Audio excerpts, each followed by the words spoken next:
Sunlight filtered through the delicate lace curtains, landing on my face with a comfortable warmth. I stirred, still drowsy. My whole body ached with a pleasant soreness the way it does after a long run, but my heart was sweet, as if dipped in honey. Yesterday was my wedding day, my wedding to Harrison Sterling. Everything had been perfect. Slipping into the custom-made gown, taking my father's arm, walking down the crimson aisle toward the man who promised to love me for a lifetime. The blessings of our guests, the laughter of my nieces and nephews, and the deep, intoxicating look in his eyes as he slipped the ring onto my finger. Every detail replayed in my mind, an endless loop that kept a smile fixed on my lips. Leanna Sterling, I whispered to myself. Wife. I buried my face in the pillow next to me, which still smelled of Harry, and grinned.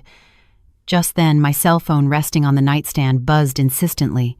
The harsh vibration shattered the room's sweet tranquility. I fumbled for it, glancing at the screen. An unknown number, probably the wedding planner or the hotel with some follow-up business. Given the scale of the event yesterday, it wasn't surprising. I cleared my throat, trying to sound more awake, and answered, "Hello, good afternoon." On the other end was the voice of a man, quiet and a little nervous. He first confirmed my identity.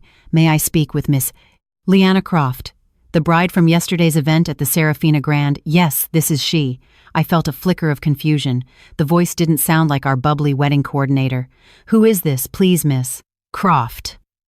"Miss Sterling, I mean." "My name is Mr. Davis. I'm the director of banquets at the Serafina Grand." He introduced himself, but his tone lacked the warmth and professionalism of a hotel staffer. Instead, he lowered his voice, making it sound strange, almost conspiratorial. "I'm sorry to disturb you on your first day as a married woman, but there is a matter of extreme importance we need to inform you of immediately." My heart began to beat faster for no reason. Extreme importance. What could be so important that the hotel needed to find me right now? A billing issue? Did we leave something valuable behind? "Mr. Davis, please just tell me," I said, sitting up straighter. "Mr." Davis seemed to take a deep breath on the other end of the line before continuing, his voice dropping even lower, almost to a whisper. "It's about the security camera footage, the CCTV from your wedding reception yesterday. It's hotel policy to create backups and perform routine checks of footage from major events. This morning, our security staff, while reviewing the footage from the Crystal Ballroom and its adjacent areas, found something that isn't right. Footage that isn't right." My fingers tightened around the phone. "What do you mean, not right? Is something missing? Was there a security breach?" I pressed a vague unease, replacing my initial annoyance. "It's not a theft or a typical security issue," Mr. Davis denied quickly. He paused as if choosing his words and then finally seemed to make a decision, speeding up his speech. "Miss Sterling, I'm not comfortable discussing the details over the phone. The situation is delicate. One might even say serious. We strongly advise that you come to the hotel yourself to review the original CCTV footage from a specific time and location yesterday. You need to see it for yourself to understand. Come in person, review footage, a specific time and location." My breath caught in my throat. What on earth could have happened at my wedding that was so serious it required me to watch a recording? Did someone crash the party and cause a scene? But before I could think further, Mr. Davis's next words pierced my ears like shards of ice, freezing me in place. An icy chill shot through me. "Furthermore, Miss Sterling," his tone was grave, almost a warning, "please ensure you come alone. Do not tell anyone, especially not your husband, Mr. Harrison Sterling. Until we understand the full context of this situation, please do not disclose anything about this call or the footage review to him. This is very important. Please remember, don't tell Harry. Why? This wedding was about the two of us. What could possibly need to be kept secret from him emphasized even. A profound sense of dread washed over me. Wild speculations flooded my mind only to recede, leaving a cold residue behind. Could Harry have done something during the reception? Impossible. He was by my side the entire time, perfect and flawless. "Mr. Davis, what exactly happened? Can you give me any hint at all? This is too strange." My voice had become a hoarse, trembling whisper. "Miss Sterling, I understand your confusion and anxiety, but because I cannot accurately judge the nature and severity of this matter, I am even less qualified to draw conclusions over the phone. The footage requires your interpretation. The hotel can only provide a factual record. The interpersonal dynamics and the reality behind them, we have neither the right nor the ability to pass judgment." Mr. Davis's tone was professional, yet I could detect a hint of sympathy. Please, for your own sake, come as soon as you can. I will be waiting for you in the security control center on sub-level 2. When you arrive, just call this number and I'll come out to meet you. Remember, come alone." The call ended. The long, droning dial tone echoed in the room, but I sat frozen on the wedding bed, phone in hand, unmoving.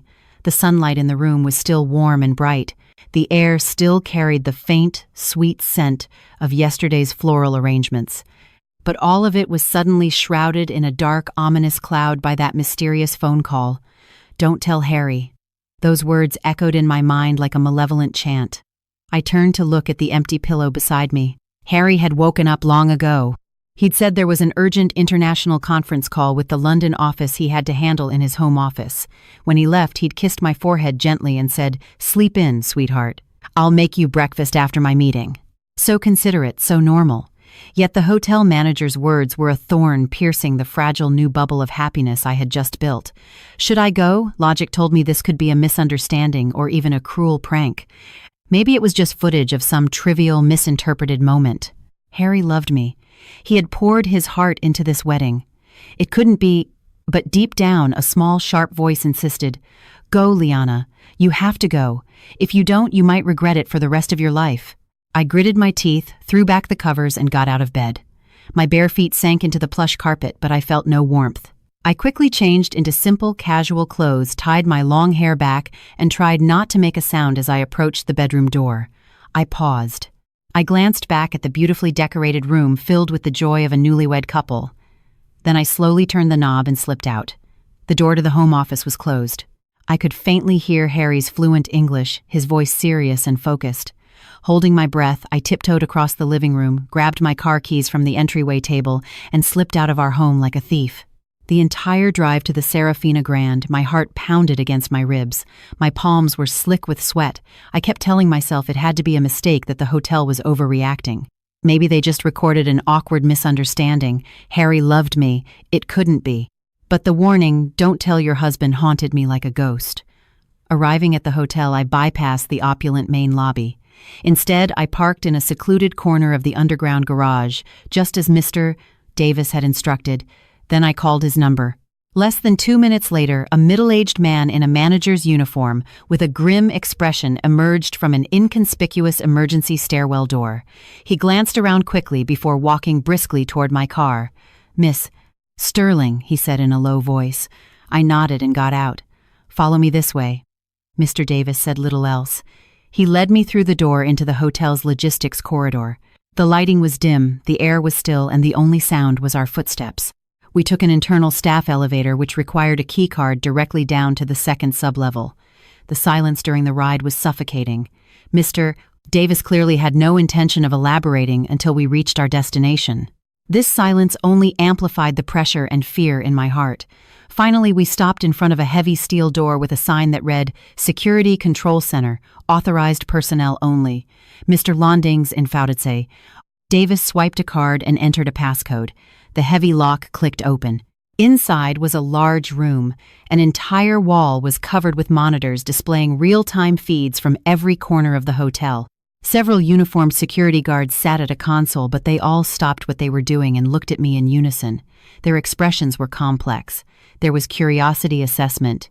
But what made my blood run cold was the look of pity. Yes, pity. I was sure I hadn't imagined it. "Manny, please pull up the recordings for the Crystal Ballroom, the main reception hall, as well as the second-floor bridal suite and the adjacent emergency staircase area from 2 p.m. to 4 p.m. yesterday. Focus on the segments I flagged this morning," Mr. Davis instructed a young guard. He then turned to me, gesturing toward a small partitioned-off office in the corner. "Miss Sterling, let's watch in here." With unsteady steps, I followed him into the small room. Inside, there was only a desk, 2 chairs, and a high-performance computer monitor. The guard named Manny quickly brought in a portable hard drive, connected it to the computer, performed a few clicks, and then quietly left, closing the door behind him.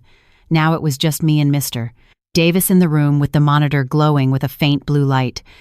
"Miss Sterling," Mr. Davis's voice sounded jarringly loud in the small space. "Please prepare yourself. What you're about to see may be extremely upsetting." "Are you sure you want to view it now?" I stared at the dark screen, my nails digging into my palms, mustering all my strength. I nodded. Mr. Davis sighed, moved the mouse, and opened a video file. The screen lit up. The image was in color, high definition. The angle was from a high corner showing the area just outside the second-floor bridal suite I had used yesterday. There were no cameras inside the suite itself. The timestamp showed 2:00 p.m. The ceremony had just ended and I was downstairs greeting guests in the ballroom. No one should have been in the suite. Only the casual clothes I had changed out of and a few personal items were on the sofa. Suddenly, the door to the suite opened. Two people entered one after the other, and they immediately locked the door from the inside. When I saw their faces, my blood froze. All the strength drained from my body. My ears roared and the world went dark for a second. It was Harry and Chloe. My best friend since childhood, my maid of honor. Yesterday, Chloe had been crying, telling me how happy she was that I'd found my happiness, saying Harry was a good man and I had to cherish him. She had fussed over my gown, handed me tissues, bustled about all day. But now, on this CCTV footage, the moment the lock clicked, Chloe, who had been walking in front, immediately spun around and threw herself into Harry's arms. Harry showed no surprise or resistance. He naturally wrapped his arms tightly around Chloe's waist, lowered his head and kissed her fervently. It wasn't a polite peck. It was a deep, passionate, all-consuming kiss. They clung to each other, arms wrapped so tightly it seemed they wanted to crush one another. Chloe's hand was already sliding under Harry's wedding shirt. I clamped my hand over my mouth to keep from screaming. A wave of nausea rose in my throat. My eyes were wide open. Tears welled up without warning, blurring my vision, but the ugly scene was still seared onto my retinas. I don't know how long passed, maybe a few seconds, maybe an eternity, before they broke apart, panting, their bodies still pressed together. Then I heard their conversation. Chloe was using a tone I recognized, but laced with a coquettishness and complaint I'd never heard before. Harry, I almost couldn't take it anymore. Watching you put that ring on her finger, seeing her lean against your shoulder looking so blissful, I thought I was going to go crazy. How much longer do we have to hide like this? Harry stroked her hair. His voice was a gentle murmur I had also never heard before, but it slithered into my ears like a venomous snake. Baby, just be patient a little longer. We just got married yesterday. It would be too obvious to ask for a divorce now. You have to give me some time. Time. You always say you need time, Chloe whined. Don't forget about the trust fund her father left her company stock and that old family home of her mother's that's about to be redeveloped. That's a lot of money. You're her legal husband now. All of that will be half yours soon enough. You're not actually going to keep pretending, are you? Don't tell me you've actually grown a soft spot for her. Harry let out a cold, cynical laugh. The sound plunged me into an icy abyss. A soft spot, don't be ridiculous. That stupid girl Liana. Besides her money, what else does she have? She's naive, gullible, and boring. I've been sweet-talking her all this time for a reason. Once I get what I'm owed, finding an excuse to kick her to the curb will be easy. Then all that money will be ours, and you won't have to play the part of the dutiful, heartbroken maid of honor anymore. Chloe squealed with delight and kissed him again. That's more like it. Oh, and her cousin who works at the bank. He seems suspicious of us. The other day he asked Liana if your investment project was reliable. You need to be careful. Don't worry, Harry said, his voice full of calculated confidence. The project contracts are flawless. The money is being routed through several layers. It's all clean. Her cousin is just a small-time analyst. Nothing to worry about. The most important thing now is to keep Liana calm. Don't let her suspect a thing. We'll wait a few months until the time is right. I couldn't hear what they said after that. A loud ringing in my ears drowned everything out.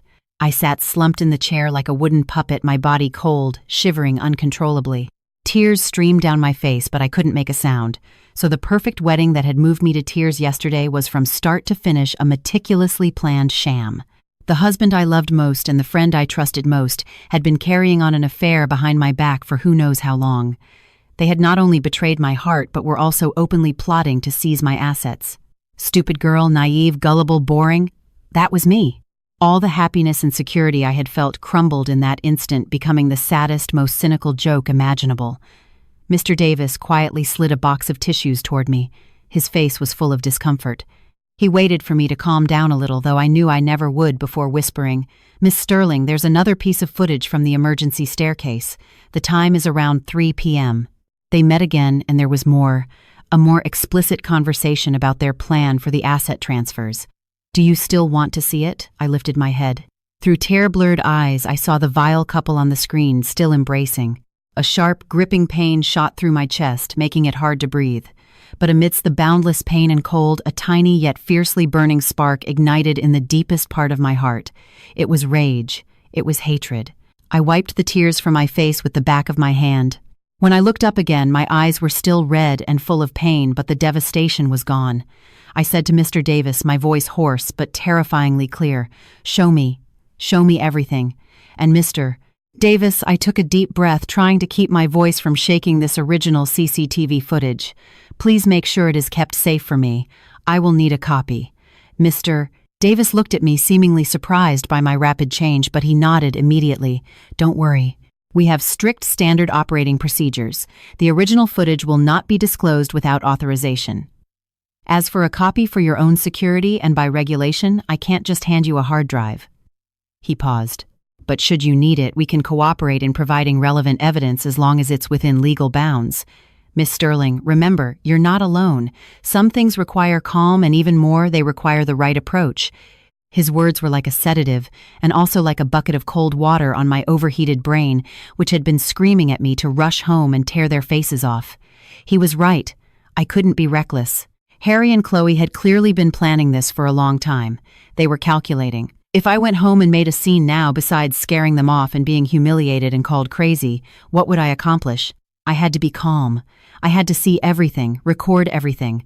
I needed to know just how dirty their plan was, how much they had schemed, and then I would make them spit back out everything they had swallowed with interest. I would make this treacherous, vile pair receive the most bitter retribution they could ever imagine. I stared at the monitor, which had started replaying the footage, Chloe's triumphant smile and Harry's false tenderness. Now, in my eyes, they were no longer sharp knives that caused me pain, but a preview of their tragic end. On the second day of my marriage, my world collapsed. When I walked out of that suffocating little room in the CCTV control center and stood once more under the dim lights of the underground garage, the world outside seemed to have changed. It was still daytime, with sunlight peeking through the garage vents, but I felt a chill that ran from the tips of my hair to the soles of my feet. Mr. Davis walked me to my car. He hesitated as if wanting to say something, but in the end he just whispered, "Miss Sterling, it's a long road. Take care of yourself." I nodded, having no strength to even say thank you. I mechanically opened the car door, got in, and started the engine. The hot air from the vents blasted my face, but I couldn't stop shivering. The scene and the conversation from the CCTV footage replayed in my mind like the most vicious curse. Every detail was excruciatingly clear. Harry's hand on Chloe's waist, Chloe on her tiptoes to meet his kiss, their greedy, disgusting expressions as they plotted to steal my assets, and Harry's cynical laugh when he called me naive, gullible, and boring. My heart was no longer in pain. It was a numb, hollow void. A cold wind blew through it, but I couldn't fall apart. Not yet. I drove to a quiet spot by the river, parked the car, and just laid my head on the steering wheel, letting silent tears flow. After I had cried it all out, I splashed my face with cold river water. Looking at my swollen, haggard reflection in the car mirror, I whispered, word by word, "Liana, tears won't save you. They deceived you, they're plotting against you. You have to make them pay." Taking a few deep breaths, I pulled out my makeup bag. I used foundation and concealer to cover the traces of crying and applied a bit of lipstick so I wouldn't look so pale. Only then did I restart the car and head back to the house that was supposed to be our home. As I opened the door, the aroma of cooking filled the air. Harry, wearing an apron, was just coming out of the kitchen with a platter of seared scallops that looked delicious. When he saw me, a gentle smile immediately appeared on his face. "Sweetheart, you're back. Where did you go? I went to the market right after my call ended. I wanted to cook something nice for you." "You were so busy with guests yesterday, you barely ate a thing." His smile was so natural, his eyes so caring, his tone so warm. If I hadn't just witnessed his other face on that CCTV footage, I would have been moved to tears and rushed to hug him. But now that smile looked fake and disgusting. That concern felt like sugar-coated poison. I dug my nails into my palm, forcing myself to stay calm through the pain. Then I tried to produce the most natural smile I could muster, tinged with a little fatigue. "Oh, nowhere special. Just wandered around the mall nearby, picked up a few things," I said casually, changing my shoes. I gestured to a shopping bag I'd bought from a convenience store on the way. "My back is a little sore, probably from standing in heels for so long yesterday." "Here, let me wash up and we can eat," Harry said, naturally reaching for my bag and trying to put his arm around my shoulder. I instinctively flinched away, pretending to bend down to put the bag on the floor. but my heart hammered in my chest from that brief touch. My stomach churned. "What's wrong, sweetheart?" Harry's hand dropped. He looked at me, a flicker of confusion in his eyes. "Nothing," I said, straightening up and forcing a smile. "I just feel a little sticky and uncomfortable. I'm going to wash my hands first." I quickly walked to the bathroom and closed the door. Leaning against the cool wood, I took deep, shuddering breaths. The face in the mirror was pale, my eyes filled with an unconcealable turmoil and hatred. "You can't do this, Liana. He'll notice something is wrong immediately." I turned on the faucet, splashing cold water on my face, again and again practicing a normal expression in the mirror. Only when my facial muscles no longer felt stiff did I walk out. At the dinner table, Harry was still the attentive husband serving me food, talking about his company planning our honeymoon. He even mentioned, "Oh, by the way, Chloe texted this afternoon to ask how you were doing. She said she was so busy yesterday she didn't get a chance to really talk to you. Your best friend is really something." Chloe. He dared to mention Chloe. My hand holding the fork tightened, my knuckles turning white. I quickly lowered my head, took a bite of rice and mumbled, I was afraid if I looked up the fury in my eyes would burn everything down. "Sweetheart, are you really tired? You don't look well," Harry said, reaching out to touch my forehead. Maybe I dodged his hand, putting down my plate. "I've lost my appetite. I think I'll go lie down for a bit." "All right, go rest. I'll clean up." Harry's tone was still full of tolerance and affection. I practically fled back to the bedroom. Closing the door, I slid to the floor, leaning against it, all my strength gone. Sharing a table with the man who had shattered my world, listening to his fake concern and pretending like nothing had happened, this was worse than hell. But I knew this was only the beginning. I had to endure. For the next few days, I lived as the person I despised most, an actress wearing a perfect mask. In front of Harry, I tried to play the role of the naive, gullible little woman immersed in newlywed bliss. I would smile at him, respond to his affection, even though every touch made me want to vomit, discuss decorating our new home with him, and even occasionally act spoiled. But at the same time, using the excuse of organizing post-wedding clutter and dealing with some documents from my father's estate, I started going out alone more frequently, creating time and space for my investigation. The first thing I did was contact my cousin Alex. He was the cousin Harry and Chloe had mentioned in the recording, the one who worked at an investment bank, and was suspicious of them. He was 5 years older than me and had always been like a big brother.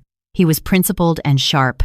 Before my father passed away, he had personally asked Alex to look out for me. I kept it brief on the phone, just arranging to meet at a quiet cafe far from our usual haunts. When we met, Alex first congratulated me on my marriage, but then his brow furrowed. "Leah, you look thin and pale. Is Harry not taking good care of you?" Hearing his familiar concern, my nose stung. The tears I had been holding back almost fell. I glanced around, lowered my voice, and got straight to the point. "Alex, I need your help. There's something wrong with Harry and Chloe." Alex's face immediately turned serious. "What kind of problem? What did you find?" He had clearly been suspicious for a while. I omitted the most painful details but recounted the gist of what I saw on the CCTV footage, their affair and their plot to steal my assets. As Alex listened, his fist slammed down on the coffee table, making a nearby patron jump. He quickly lowered his voice, but the rage in his eyes was unmistakable. "That bastard I knew, that slick son of a bitch, was no good, and Chloe, acting like your sister, while stabbing you in the back. Liana, what's your plan? You want me to find some guys and take care of him?" "No, Alex, we can't be reckless," I cut him off. "They've been planning this for a long time. They must have backup plans. We need evidence. Hard evidence of how they plan to move the assets and what's really going on with that investment project. If we act rashly, we'll get nothing." Alex took a deep breath, calming himself. He nodded. "You're right. I just got so angry. Don't worry, I have contacts at the bank. While I can't legally check a client's detailed transactions if Harry is making large fund transfers or has suspicious account activity, I can get wind of it. And that Blue Wave sustainable energy project he got you to invest in, I've had a bad feeling about it for a while. The prospectus looks too good to be true, unrealistic. I have a friend who works in corporate auditing. I'll ask him to quietly look into the project's background and credentials." A warmth spread through my chest. In a crisis, family was the only thing you could truly count on. "Alex, thank you. But you have to be careful. Don't let anyone know you're investigating. Don't worry. Your cousin isn't an idiot," Alex said, his eyes filled with sympathy. "Liana, I'm so sorry you're going through this. To stay this calm, it's incredible. Do you need money or a lawyer?" I know a few excellent attorneys who specialize in economic fraud and divorce cases. They're trustworthy. A lawyer? Not yet. Let's wait until we have more evidence, I said, thinking for a moment. Alex, could you help me find a reliable private investigator, nothing major, just to track Harry and Chloe's movements, especially when they meet privately? See if they can get any photos or recordings. Alex was slightly surprised, clearly not expecting me to suggest this, but he quickly nodded. Okay, leave it to me. I'll find someone discreet and effective. After leaving Alex, I felt a little more grounded. At least I wasn't fighting this alone anymore. But I knew the main battlefield was still at home with Harry. I needed to get direct access to his core information. Harry's home office was always locked. He claimed it contained sensitive business documents and was afraid I'd accidentally misplace something. I used to respect his privacy and never thought to go in. Now that locked door undoubtedly hid countless secrets. He carried the key with him, but I knew he had a habit of keeping a spare inside a thick English-language textbook on the living room bookshelf. He probably thought that with my disinterest in dense academic texts, I'd never touch it. I had discovered it by chance one day while helping him look for another book. At the time, I just thought it was a quirky hiding spot. Now it was my opportunity. One day, while he was in the shower, my heart pounding, I retrieved the spare key quickly, unlocked the office door, slipped inside, and gently locked it again behind me. The office was neat. His computer was password protected. I tried a few combinations, our wedding date, his birthday, even Chloe's birthday, all wrong. Time was short. I didn't dare try again. My eyes shifted to his filing cabinet.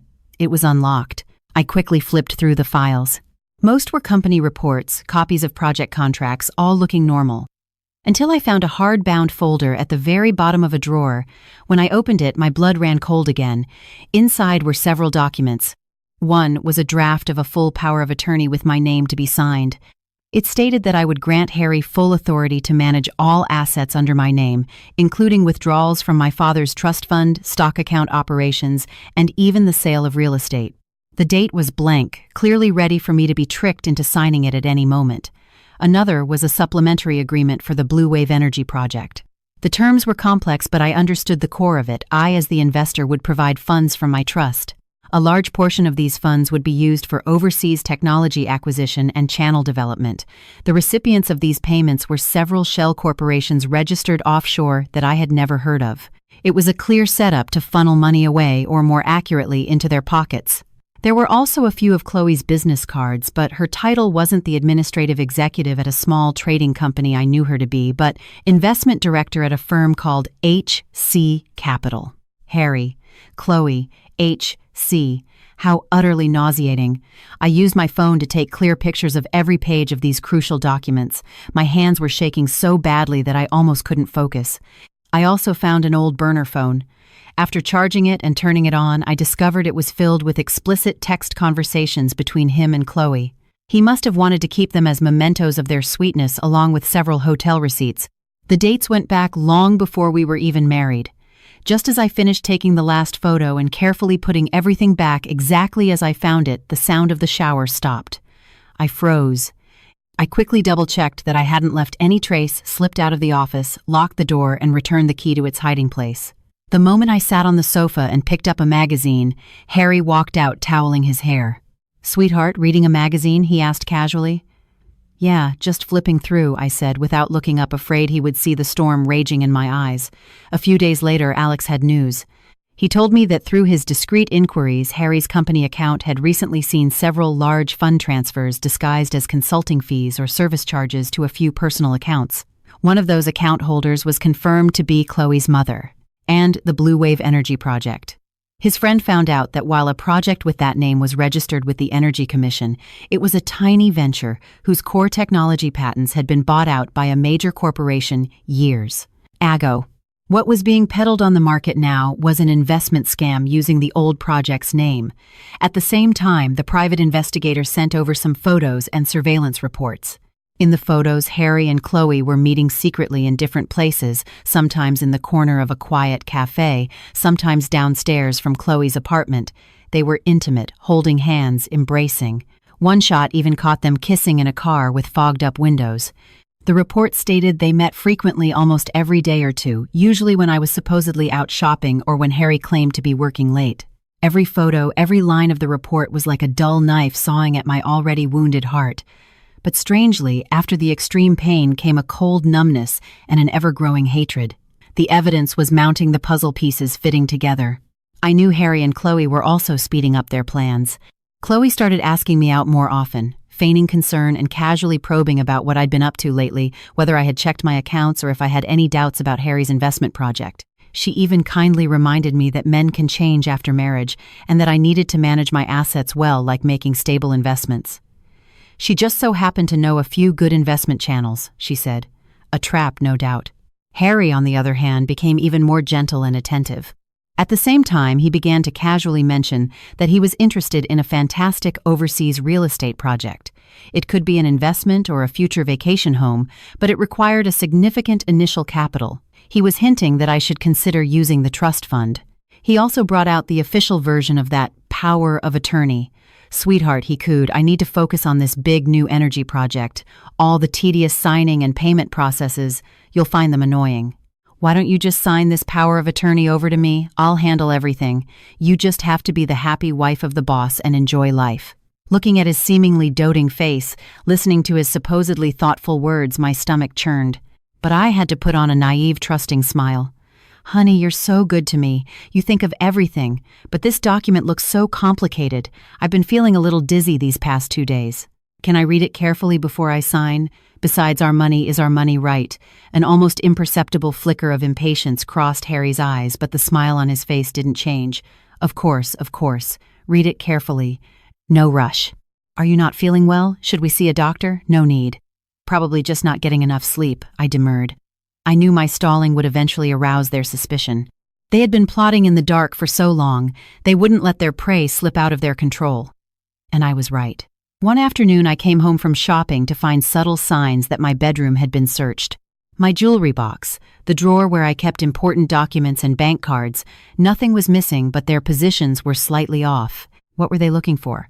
A copy of my father's will, detailed documents of the trust fund. What terrified me more was that the next day, at the bottom of the kitchen trash, I found a crushed, torn-up medicine box. I carefully pieced the fragments together. It was for a prescription psychotropic drug. The side effects clearly listed emotional instability, drowsiness, and memory loss. My blood ran cold. They didn't just want my money. They wanted to make me a publicly acknowledged crazy person, an unstable wife who due to trauma had lost her sanity and was incapable of managing her own assets, requiring her husband's guardianship. Then Harry could legally take over everything. And I would probably be slowly tormented to death in a mental institution or die in an accident. How cruel, how meticulous their plan was. Fear wrapped around my heart like a cold vine. But with it came an even stronger rage and determination almost bursting from my chest. I couldn't wait any longer. I had to strike first. Before they could drug me or create an accident, I had to rip off their masks. As I was contemplating my next move, an unexpected phone call came. It was Mr. Davis, the hotel's director of banquets. His voice was still low and cautious. "Miss Sterling, I'm sorry to bother you again. Regarding the CCTV footage from the other day, we may have a new development you need to be aware of. One of our housekeeping staff, a woman named Maria, came to see me yesterday. She said that while cleaning the bridal suite the day after your wedding, she found a small recorder pen that had fallen between the sofa cushions. She thought a guest had left it behind, so she turned it in to Lost and Found. No one claimed it. Recently, she saw me reviewing your wedding footage and it jogged her memory. I checked the pen. There's one recording on it that might be useful to you. If you're free, perhaps you could come by again." He paused. "Also, after you left last time, we reviewed some related area logs from earlier dates and found that Mr. Sterling and Miss Chloe were not first-time visitors to our hotel. There are several other visual records, a recorder pen, earlier records." I clutched the phone, my heart racing. Could there be even more shocking secrets I didn't know? "I'm on my way," I said without a moment's hesitation. After Mr. Davis's call about the recorder pen, I practically flew back to the Serafina Grand. It was the same security control center on sub-level 2, the same suffocating little room. But this time, along with rage and pain, my racing heart was also filled with the anxiety of grasping at a last straw and a foreboding premonition. Mr. Davis's expression was even grimmer than last time. He said little, simply handing me a small silver recorder pen and several printouts of CCTV screenshots. Miss Sterling, this is what Maria turned in. We've checked. There's only one effective recording. The time is approximately 3:20 p.m. on your wedding day. The location was likely inside the bridal suite or a very hidden corner. Furthermore, these are some records of Mr. Sterling and Miss Chloe entering and leaving the hotel and specific room floors we found. Based on Miss Chloe's registration information, she has booked rooms here multiple times over the past year, citing business meetings. I looked at the screenshots first. Though a bit blurry, Harry and Chloe's faces were clearly recognizable. The timeline stretched back a long way. The earliest was 9 months ago. At that time, Harry was ardently pursuing me. Every day there were good morning and good night texts, surprise gifts, and promises that I was the only one he wanted to spend his life with. Chloe, under the guise of helping me vet him, was in frequent contact with Harry, but would always praise him to me, telling me to cherish such a rare good man. So from the very beginning, or perhaps even earlier, they had been together. The two of them were enjoying the thrill of an affair while simultaneously plotting how to fleece this stupid girl. I held the papers, my fingertips cold, but a fire was raging inside me, burning my organs until they ached. What's on the recording? My voice was painfully dry. Mr. Davis silently operated the computer and opened an audio file.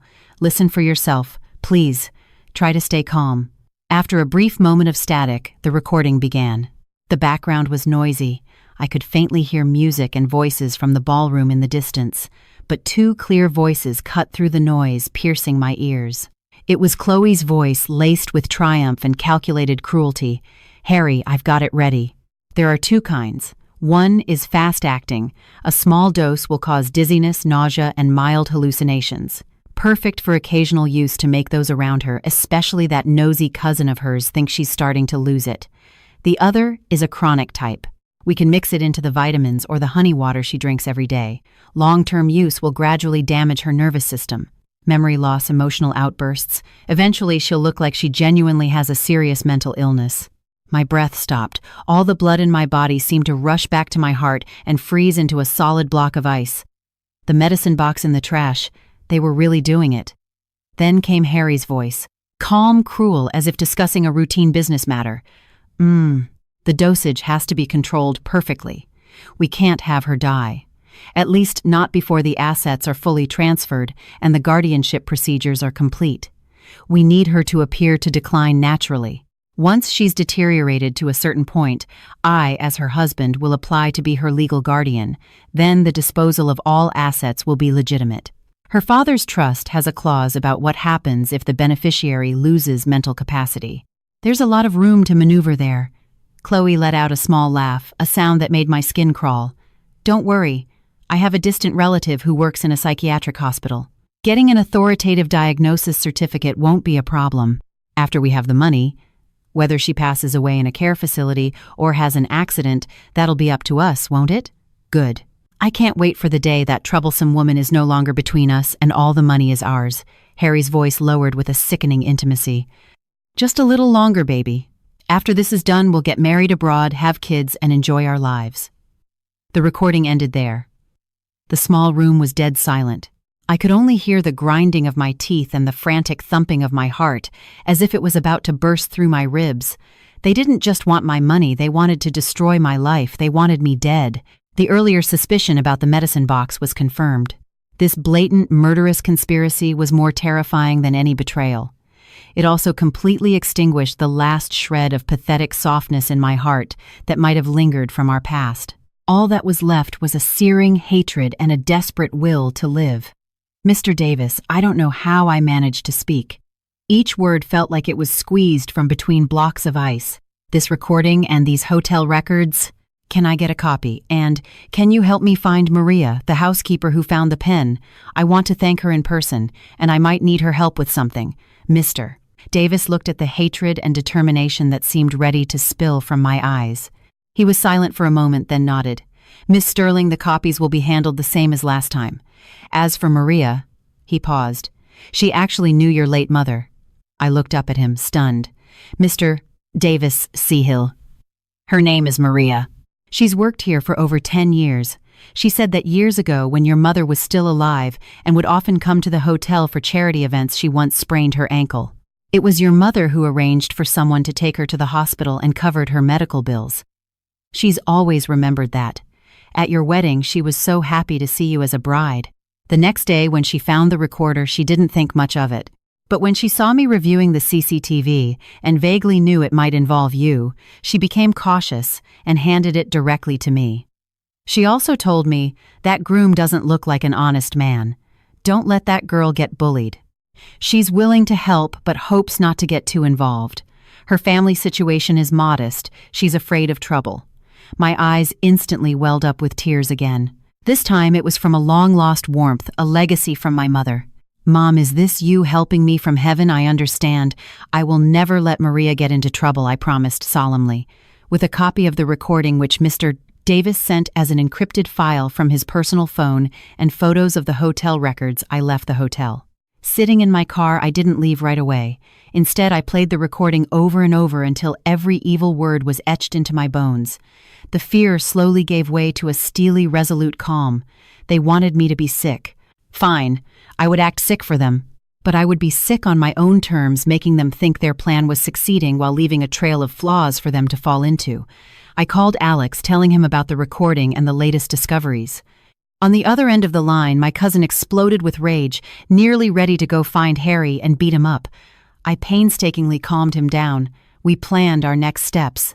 First, I had Alex contact his lawyer friend for a confidential consultation on Will's Trust's prenuptial asset protection and the legal issues surrounding guardianship. We began preparing a series of legal documents. At the same time, I secretly moved the original deeds to my assets, copies of my father's will and other vital documents to a secure location that Alex arranged.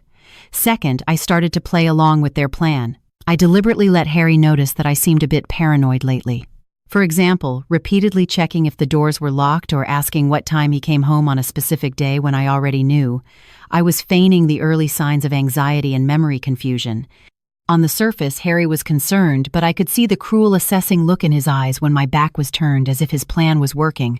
Then, one morning after drinking a glass of warm water, supposedly mixed with calming honey that he handed me, I suddenly clutched my head, feigned a look of pain, coughed violently, and let the glass slip from my hand, shattering on the process floor.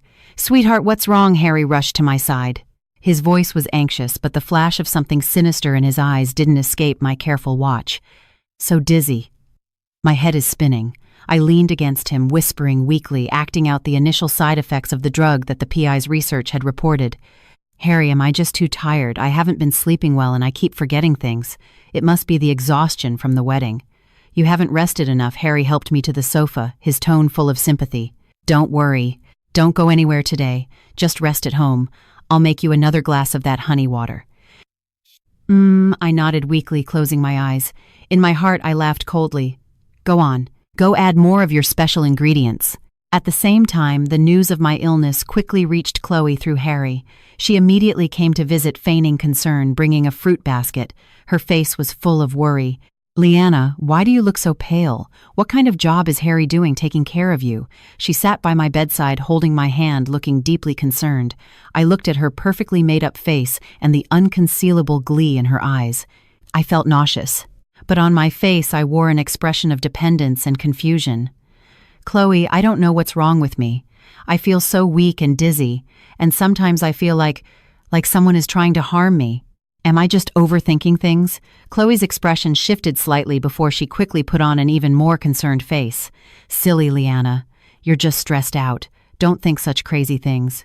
Harry loves you so much. Who would want to harm you?" But she quickly changed her tone, lowering her voice. "But your condition is worrying. You know, I know a really good neurologist, very reputable. Why don't I take you to see him, just for a checkup to put your mind at ease?" It seemed the next step was to get me to a hospital for that authoritative diagnosis.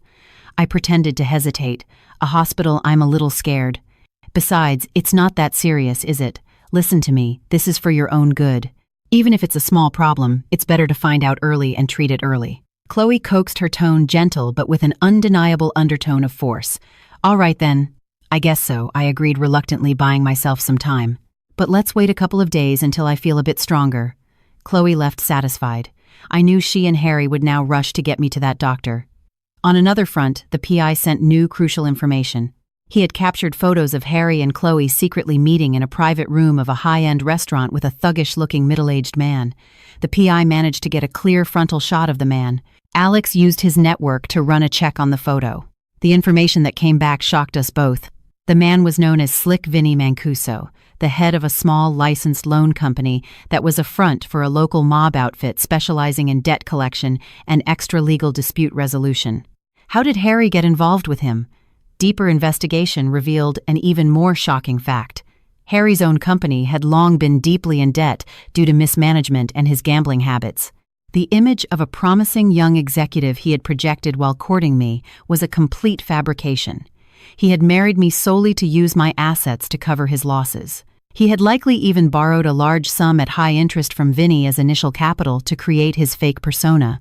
Chloe also seemed to have an unclear relationship with Vinny. The PI had snapped a photo of them looking a bit too friendly. She was likely not just Harry's mistress, but also the intermediary connecting Harry to this criminal element.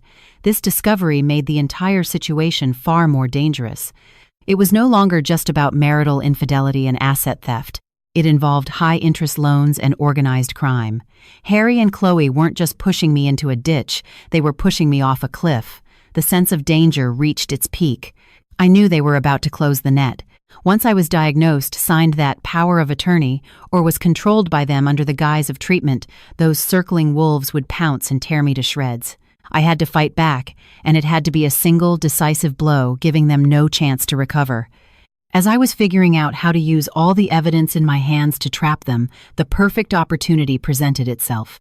One night at dinner, Harry casually mentioned Sweetheart next Saturday afternoon, the main partners of the Blue Wave Energy Project, and a few senior figures who have always supported me are hosting a banquet to celebrate the project's initial progress, and at the same time to formally meet you, the boss's wife. It's at the Pinnacle Club, very private, very prestigious. You just rest up well for the next few days. Then get all dressed up and come with me, okay, the Pinnacle Club. It was one of the most exclusive, hard-to-book private clubs in the city. Its members were all elites and magnates. Harry choosing that venue to celebrate was clearly to show off his newfound wealth with me as his ATM to his partners and mentors. At the same time, he likely planned to pressure me again to sign something at the banquet, or to solidify the impression that I was unwell and needed him to manage everything. I looked at him, his eyes a mixture of calculation and excitement. My heart was cold, but my face held a weak, dependent smile. Of course, honey. I'll always support your career. I'll get ready. Great, Harry was pleased. With all the important people there, a venue like that is perfect. In front of all those important people, wouldn't that be the most effective stage to tear down their facade? A complete, audacious counterattack plan rapidly formed in my mind. I needed help. I needed to connect all the evidence. I needed a brilliant performance. I called Alex, laying out my entire plan. Alex was both excited and worried. Liana, this is too risky. What if you lose control of the situation there, Alex? We're out of options, I said calmly. They're actively drugging me and they're involved with the mob. If we delay any longer until they're fully prepared or I'm genuinely sick, we'll have no chance at all. A place like the Pinnacle Club is where they'll be most on guard, but it's also the best stage for us to expose everything publicly. I need you to do a few things for me. I also secretly met with Mr. Davis and the kind-hearted Maria again. After hearing part of my plan, Mr. Davis was silent for a long time before saying, Miss Sterling, the direct help I can provide from the hotel is limited. But the complete backup copy of your wedding CCTV footage, as well as the records of Harry and Chloe's clandestine meetings at our hotel, I can guarantee their authenticity and completeness, and I can provide a statement as the hotel director, if necessary. Maria, for her part, was willing to be a witness to how she found the recorder pen, but she didn't want to appear publicly. She could give a private deposition to a lawyer or testify anonymously in court. That's more than enough. Thank you both so much, I said sincerely. The hotel's authoritative evidence and Maria's crucial testimony would be vital links in my chain of proof. Finally, I contacted the senior attorney Alex had introduced, who specialized in combined economic and criminal cases. After carefully listening to my account and reviewing some of the evidence I provided, the recordings, transfer records, photos, hotel records, etc., the lawyer told me with a grave expression, Miss Sterling, your situation is extremely serious. It involves fraud, conspiracy to commit bodily harm through continuous drugging, illegal asset seizure, and potential ties to organized crime. The evidence you've collected is very strong, but it might not be enough for an immediate conviction, especially the personal injury part, which requires more direct physical evidence or their own confession. The public reveal you're planning is strategically risky. However, if you can obtain a surprise piece of evidence on the spot, like a confession under pressure, or trigger a swift police intervention, it could be a turning point. I will immediately prepare the relevant legal documents, including an application for asset protection, a draft for a personal restraining order, and will discreetly communicate with my contacts in the SFPD to ensure a rapid response on that day, if needed. With the lawyer's reassuring words, my plan became clearer. The next few days, I continued to play the part of a wife with deteriorating mental health. Harry became more attentive, constantly asking how I was offering me drinks with added ingredients, of course. At the same time, he began to hint that the banquet at the Pinnacle Club was extremely important, with many influential people attending. He wanted me to be obedient and cooperative. He even suggested that for convenience I sign some documents before the banquet. Each time I deflected with excuses of dizziness, not being able to see the words clearly or whining, "Honey, you just handle it for me. I trust you." This made him anxious, but he didn't dare push too hard, afraid I would actually collapse and miss the banquet. Chloe also visited more frequently, bringing advice and concern from her expert, urging me to see the doctor. I always stalled, citing fear or promising to go after the banquet. Secretly, Alex and I worked feverishly. We meticulously planned for every possible scenario at the banquet and how to respond. Alex was responsible for liaising with the PI to ensure they could capture key moments that day and for arranging reliable people to pose as waiters or guests. The Pinnacle Club had tight security. He pulled a lot of strings. The lawyer prepared all legal documents in both electronic and hard copy formats and established a secure communication channel with the relevant police officers. I also did one last most important thing. I secretly went to a hospital for a comprehensive health checkup, especially blood and urine tests, and had the doctor issue a certificate stating that I was in good health with no diagnosis of any mental illness. At the same time, I had the doctor analyze the samples of the vitamins and honey that Harry had been giving me, which I had secretly swapped out. The preliminary tests confirmed the presence of an illicit substance. This lab report would be the most direct hammer I would use to strike them down. Everything was in place. The night before the banquet, Harry seemed particularly excited. He held me and talked at length about his future plans, how everything would get better after the project succeeded and the financial issues were resolved. I leaned against him, my fingers cold, but my face held an expectant smile. In my heart I whispered, "Harry, Chloe, your good days are over. Tomorrow is the opening night of the Festival of Destruction I've prepared just for you." On the day of the banquet at the Pinnacle Club, I started getting ready before dusk.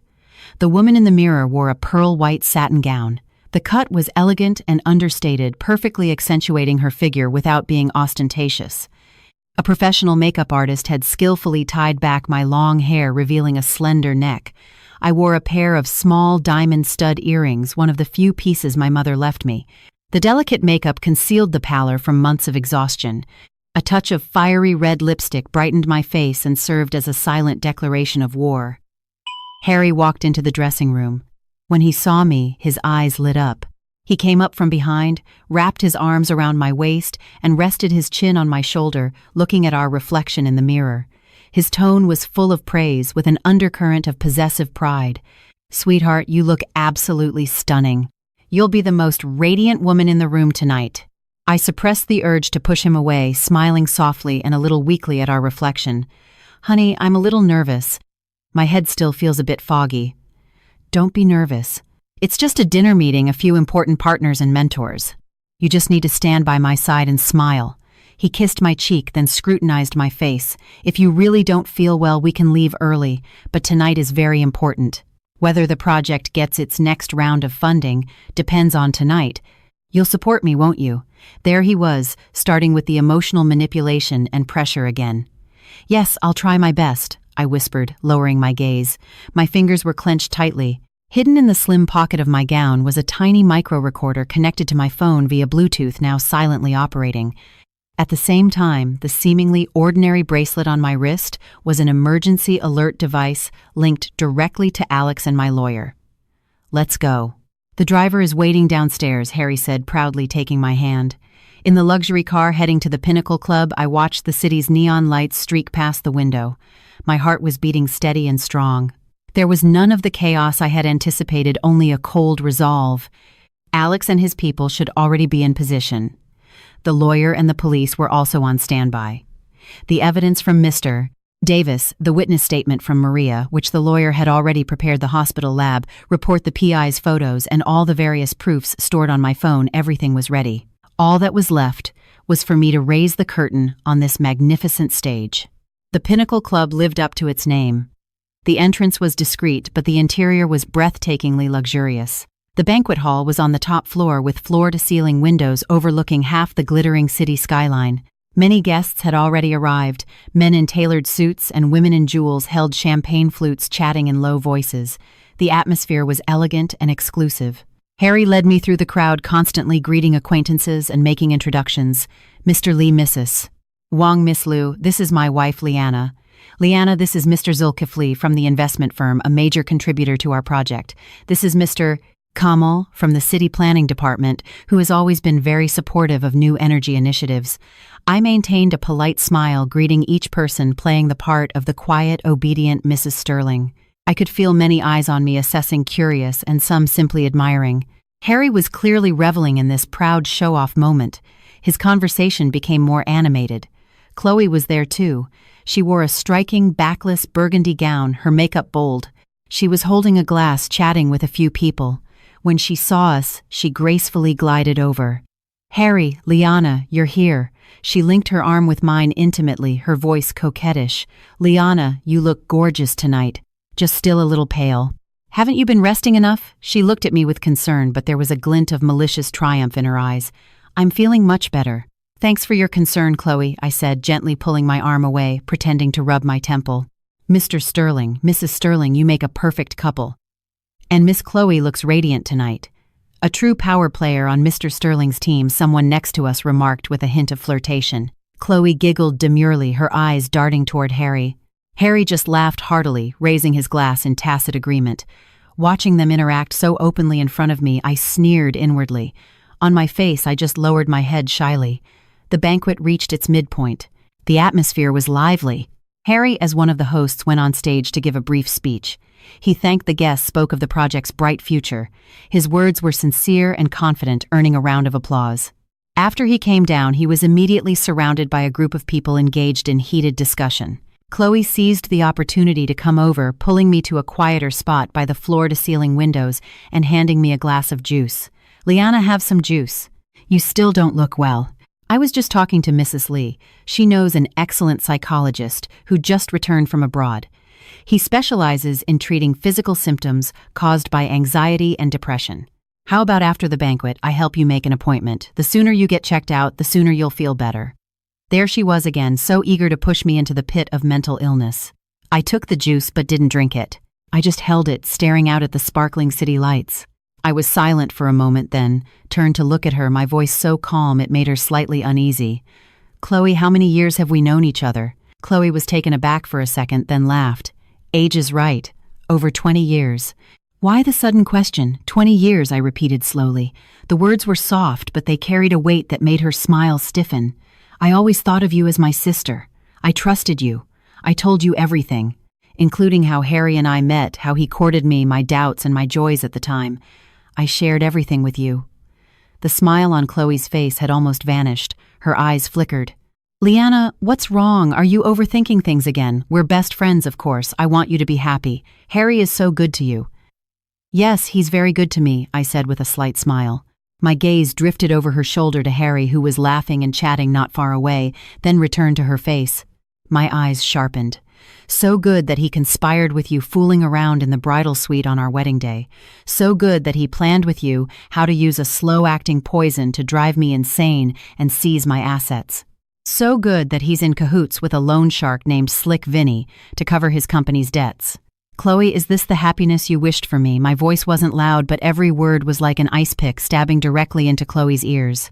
The color instantly drained from her face. Her pupils contracted, filled with disbelief and terror. The glass in her hand almost slipped. She instinctively took a step back, her lips trembling. Leanna. Leanna, what are you talking about? Are you crazy? Who's been feeding you this nonsense? It was Alex, wasn't it? He always loved to stir up trouble. I took a step forward, still keeping my voice low, but my tone made her shiver. Do you need me to remind you 3:20 p.m. the day after our wedding in the bridal suite? Every word you and Harry said about the two types of drugs, about how to make me naturally sick, how to get guardianship, how to deal with me afterward.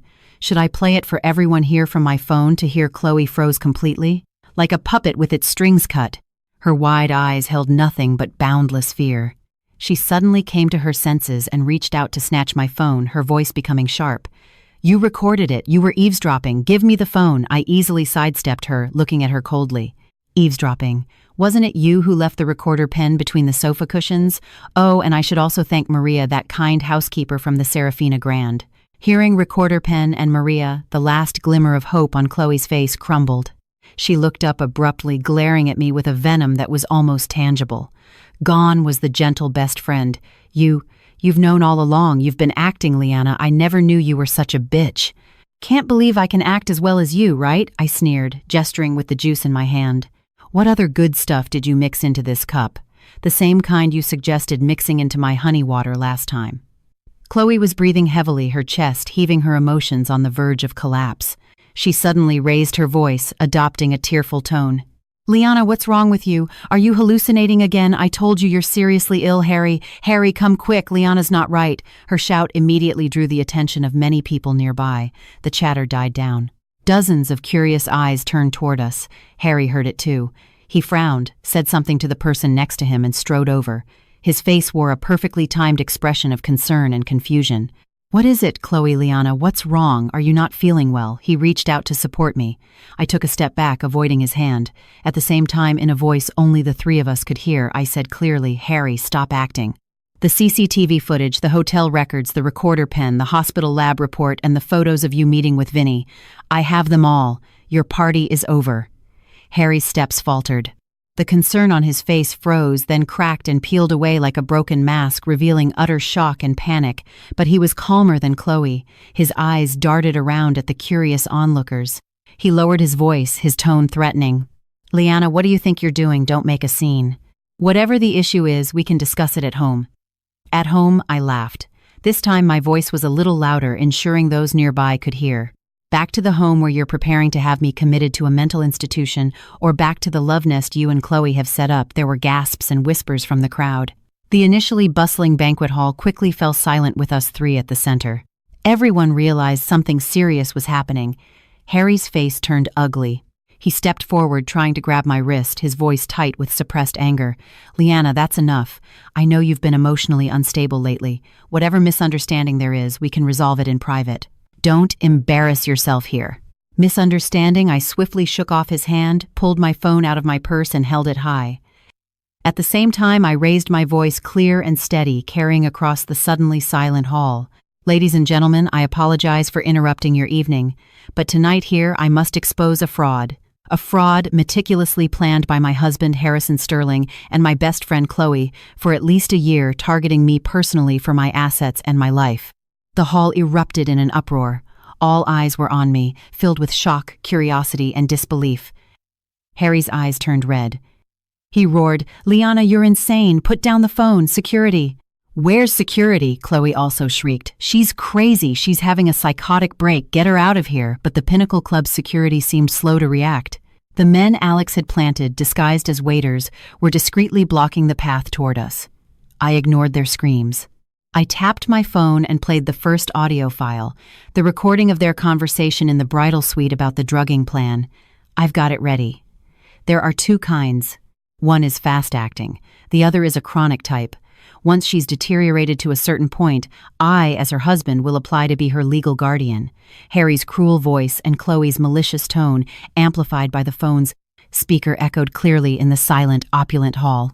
My God, what is this? Drugging? Legal guardian? Attempted murder? This is horrifying. Gasps, whispers, and arguments broke out loudly.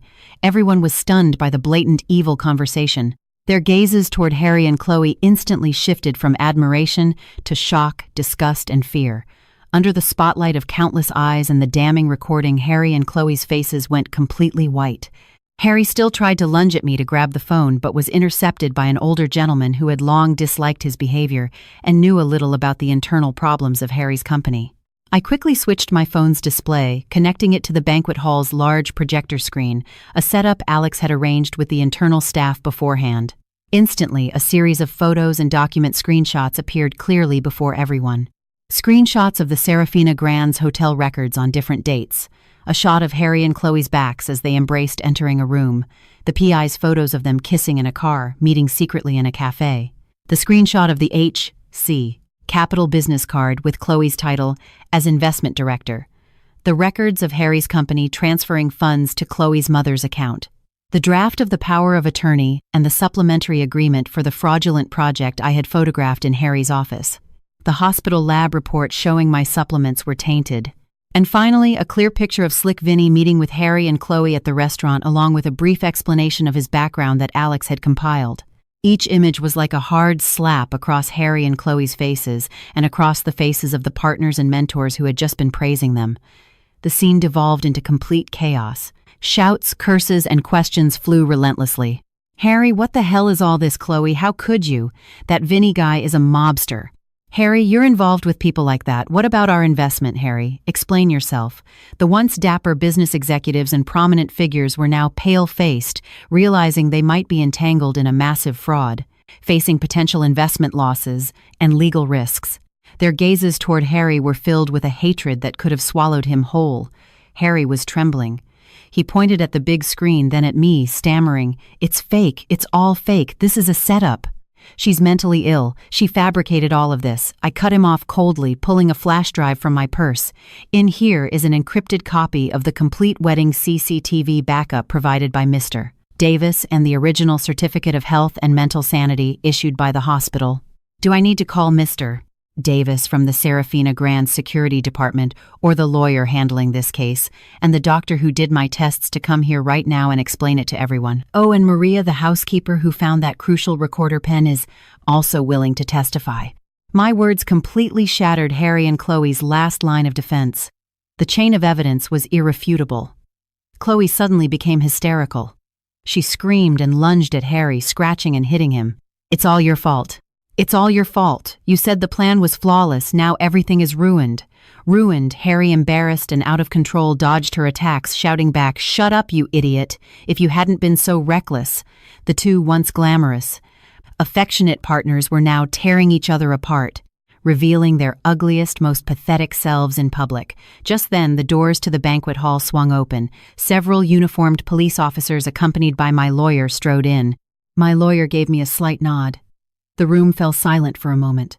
The lead officer showed his badge, his sharp eyes scanning the chaotic scene before finally landing on the disheveled, panicked Harry and Chloe. His voice was solemn. "Harrison Sterling, Chloe Parker, we have received a report and have relevant evidence to suspect you both are involved in conspiracy to commit fraud, attempted battery, illegal administration of a controlled substance, attempted grand larceny, and multiple other felonies. Please come with us to the station for investigation." The arrival of the police was the final gavel on their fate. Harry's face turned ashen, his legs gave out, and he nearly collapsed. Chloe let out a desperate, wailing cry. She was restrained by a female officer. Under the countless gazes of contempt, anger, and disgust, as if looking at trash from the very elite they had once longed to join Harry and Chloe, were handcuffed and led out of the Pinnacle Club, the place where they had dreamed of striking. At Rich. The meticulously planned celebration of success had turned into their public trial and their downfall. I watched them being led away until their figures disappeared through the door. Only then did my straight spine relax slightly. The public humiliation was over. But I knew the legal punishment, the division of assets, and the gaping hole in my heart completely betrayed and wounded were all just beginning. But at least tonight I had won the first and most important battle. Harry and Chloe, their retribution had begun. I had survived, and I had taken back control of my own life.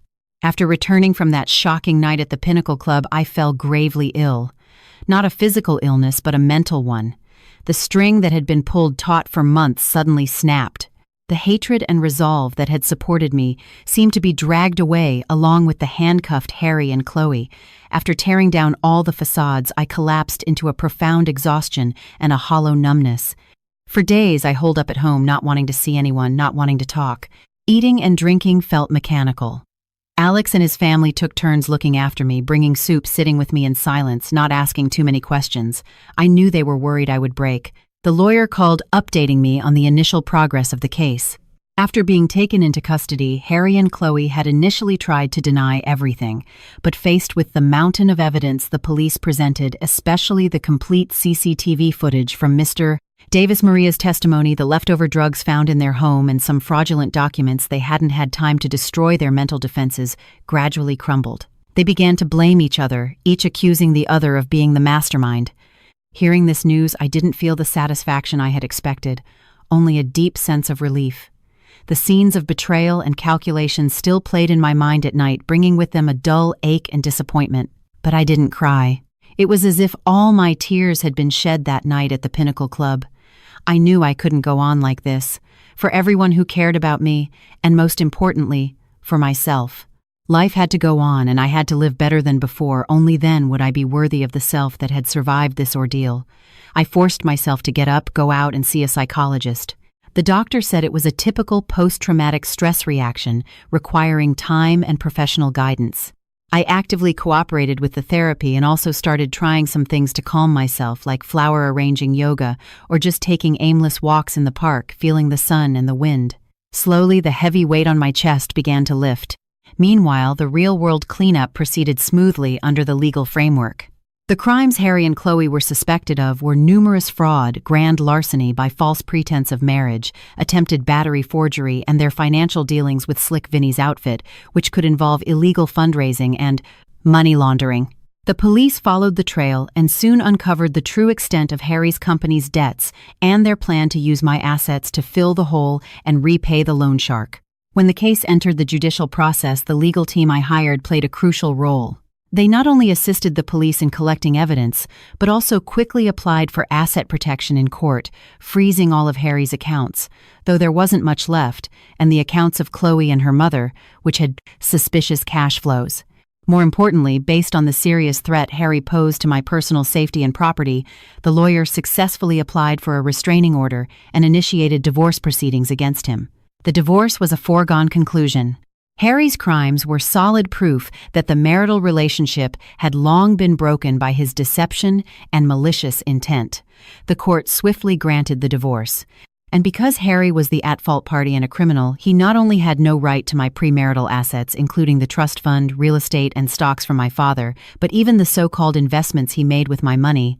During our brief cohabitation, the fraudulent project were deemed malicious transfer of marital property, and he was ordered to return the funds and pay damages. In other words, his scheme failed. He lost everything and ended up with a massive debt to me. Though in his current state that debt would likely never be repaid. Chloe's fate was just as tragic. As an accomplice, her prison sentence would be no shorter than Harry's. Her job was gone, her reputation in our community was ruined. Her own parents, out of shame, appeared only once during the initial hearing and were never seen again. I heard her emotional state in prison was very unstable, sometimes crying that she was deceived and coerced by Harry, other times cursing me for destroying her life. Her malicious plan to frame me as mentally ill to evade punishment became the most direct evidence of her evil intent, leading to a harsher sentence. As for Slick Vinny, thanks to Harry and Chloe's joint confessions and some leads, the police already had his criminal organization was also dismantled. They were prosecuted for racketeering, illegal lending, and violent debt collection. The law has a long arm. The law gave them their due punishment. But I understood that the real retribution was far more than just sitting in a prison cell. My lawyer once told me that in a final pretrial meeting when Harry learned he was facing a sentence of over 10 years, possibly much longer, and that he would still be burdened with huge debts, social death, and a shattered reputation. With no credibility upon release, the once arrogant man, who thought he could play, everyone finally broke down. He wept uncontrollably in the detention center, repeatedly murmuring, "It's over! Everything is over!" Chloe, in her cell, was said to have learned a hard lesson. She looked haggard and aged a far cry from her former glamorous self. They lost their freedom, their future, their wealth, their reputation, and forever lost the right to be normal people. This was the cruelest punishment of all. I felt no sympathy, only a sense of sorrow. For greed and lust, they had turned their lives into a complete tragedy. After the case concluded, my life gradually got back on track, heading in a new direction. I took back everything that belonged to me. My father's trust fund was now properly managed with a more stable investment plan. The old family home that was to be redeveloped was also settled. I used part of the funds plus my own savings to buy a small but cozy apartment in a quiet, vibrant neighborhood. I decorated it to my own taste. This place was entirely mine without a trace of Harry or the past. I didn't choose to continue being a wealthy, idle woman. After everything, I realized the importance of financial and personal independence.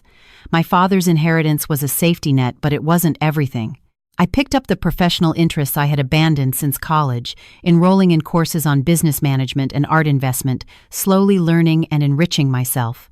By chance, a professor I met through a course appreciated my seriousness and the calm I had found after my ordeal. He invited me to join a small nonprofit project supporting young local artists, where I was responsible for some public relations and planning work. I began to venture into a new field full of creativity. Though it was tough at first and there was a lot to learn, I was passionate about it. I felt I was truly creating value, not just consuming or guarding assets. In the process, I felt like I was slowly finding the real me, the one who had been buried under lies and betrayal. I was no longer the foolish woman who needed to rely on someone who trusted too easily, who placed all her happiness in a marriage. I learned to be cautious, learned to protect myself, and became clearer about the kind of life I wanted. My mindset changed, and so did my view of the world. I no longer dwelled on the pain of the past, but instead tried to look forward. My relationship with Alex and his family grew even closer. I truly felt the strength of family love. I also formally thanked Mr. Davis and Maria, giving them appropriate gifts that wouldn't burden them. Mr. Davis said the hotel received recognition from the police and the community for their cooperation and for providing key evidence. He himself got a promotion. Maria held my hand, her eyes red, and said, "Child, it's all in the past. From now on, it's all good days. Your mother in heaven can finally rest easy." "Yes, Mom, I made it through," I said in my heart. About half a year after my life was back on track, one spring day I was visiting an art exhibition to find suitable artists for our project. In an inconspicuous corner, I was captivated by an oil painting. It depicted an old street after the rain. The wet bluestone pavement reflected the light of the sky. A patch of wildflowers in a corner of the wall was blooming stubbornly. The use of color was subtle, conveying a sense of decay, but also a vibrant hope. I stood before it for a long time. "It's a beautiful painting." A gentle male voice sounded beside me. I turned to see a man in a casual shirt with a clean and elegant aura, probably in his early 30s. He was smiling at me, his eyes clear. "Yes, it's very evocative. Especially the lighting and this feeling of old and new coexisting," I nodded, sharing my thoughts. He seemed a little surprised that I understood the essence of the piece and started chatting with me about the painting's background and technique. Through our conversation, I learned his name was Julian. He was one of the curators of the exhibition and also an art college graduate who now managed shows and taught at a university. He was very interested in the nonprofit project I was working on. We exchanged contact information, agreeing we could discuss potential collaborations in the future. After that, we did occasionally connect over art and the project, mostly via email or text, discussing professional issues or sharing information about interesting exhibitions. Julian was always measured, gentle, and polite. He never crossed any lines, which made me feel very comfortable. Sometime later, my nonprofit project was ready to hold a small exhibition. We needed a venue and professional guidance. I tentatively reached out to Julian. He readily agreed to help. He not only provided a lot of practical advice, but also came to the exhibition site in person to help adjust the lighting and layout. He was professional and patient. On the day the exhibition successfully concluded, we had a simple dinner together. Afterward, Julian walked me home. Arriving at my apartment building, I thanked him. "It was my pleasure. I was happy to help," Julian said, standing under a streetlight. The warm yellow light made his features look very soft. He looked at me and suddenly said, "Seriously, Liana, I've actually heard bits and pieces of your story in some circles. I really admire you. To be able to walk out of that kind of darkness and still be so positive, helping others and doing what you love." I was a little taken aback, not expecting him to bring it up. But in his eyes, I saw no pity or gossip, only sincere respect and appreciation. "That's all in the past," I smiled, feeling a sense of release. "You have to look forward." Yes, he smiled too, handing me a small, delicate paper bag. This is for you. It's nothing expensive. An old sketchbook I found while sketching outdoors a while ago. I thought it was special and I thought you might like it. I took it. A warm feeling spread through my heart, not because of the gift, but because of this timely kindness, free of any ulterior motives and full of understanding. Thank you. I look forward to seeing it, I said. He didn't say anything more, just a soft goodnight, and waited until I had entered the building before leaving. I went back to my small apartment and opened the old sketchbook. Inside were sketches of a small European town from a century ago, quiet and distant. I leaned against the sofa, looking at the city lights outside my window. My heart was very calm. There was even a hint of joy I hadn't felt in a long time. I knew my story with Julian might just be beginning, or we might just remain like-minded partners. But either way, it was a new, healthy, and reassuring relationship. I was no longer in a hurry to grasp onto something to prove myself. Nor was I afraid to trust again. I was an independent, complete person, and I could face anyone, any relationship with equanimity. The night grew late. I closed the sketchbook. On my nightstand was a family photo of my parents and me from years ago. I gently touched the frame. Mom, Dad, I'm doing well. Really. The past trauma and betrayal didn't destroy me. Instead, they forged a stronger, more discerning, and more appreciative person. I took back what was mine and found the path I truly wanted to walk. The future might still have challenges, but I was no longer afraid. As for Harry and Chloe, they had received their retribution. My world had cleared, greeting a new dawn. Good begets good, evil begets evil. It's not that there is no retribution. It's just a matter of time. My time was for rebirth, for relief, for moving forward lightly, having shed all the burdens of the past. Tomorrow, the art exhibition would officially open. The sunlight would surely be wonderful.